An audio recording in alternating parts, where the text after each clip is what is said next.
ఇక varicose veins నుండి విముక్తి పొందండి. ఎవిస్ వాస్కులర్ సెంటర్ ఇప్పుడు మన KPHP లో గ్రాండ్ ఓపెనింగ్ ఏప్రిల్ 4వ తేదీన. దేవుడు వరమిచ్చినా పూజారి కరుణించలేదు అన్నట్టు పాపం ఎమ్మెల్సీ కవితకు తీహార్ జైల్లో కష్టాలు వెంటాడుతున్నాయి. కవితకు వసతులు కల్పించాలని రౌజ్ అవెన్యూ ప్రత్యేక న్యాయస్థానం ఆదేశించినా జైలు అధికారులు అనుమతించడం లేదట. దీంతో ఈ విషయాన్ని కోర్టు దృష్టికి కవిత తరపు లాయర్లు తీసుకెళ్లారు.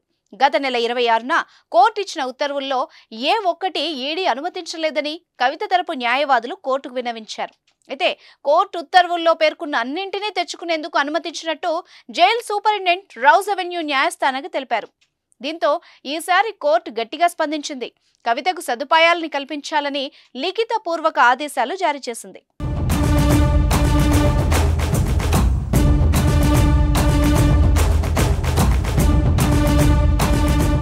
తీహార్ జైల్లో ఉన్న బీఆర్ఎస్ ఎమ్మెల్సీ కవితకు అవసరమైన వసతులు కల్పించాలని రౌజ్ అవెన్యూ న్యాయస్థానం మరోసారి జైలు అధికారులను ఆదేశించింది. కొన్ని వస్తువుల్ని స్వయంగా సమకూర్చుకునేందుకు అవకాశాన్ని కల్పించింది. జపమాల, పుస్తకాలు, పెన్నులు, ఇతర వస్తువులతో పాటు ధ్యానం చేసుకునేందుకు జపమాల, లేసులు లేని బూట్లు, ప్రతిరోజు పత్రికల్ని అనుమతించాలని సిబిఐ కోర్టు ఆదేశించింది. అలాగే ఇంటి నుంచి ఫుడ్, బెడ్, దుప్పట్లు తెచ్చుకునేందుకు, ఆభరణాలు ధరించేందుకు కూడా అనుమతించాలని న్యాయస్థానం ఆదేశించింది.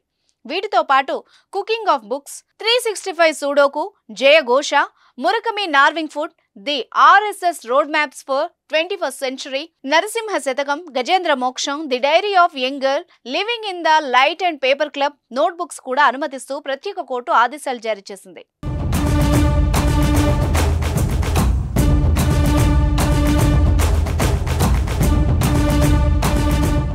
సుమన్ టీవీలో మీ పర్సనల్ అండ్ బిజినెస్ ప్రమోషన్స్ కోసం కింది నెంబర్కి కాంటాక్ట్ చేయండి.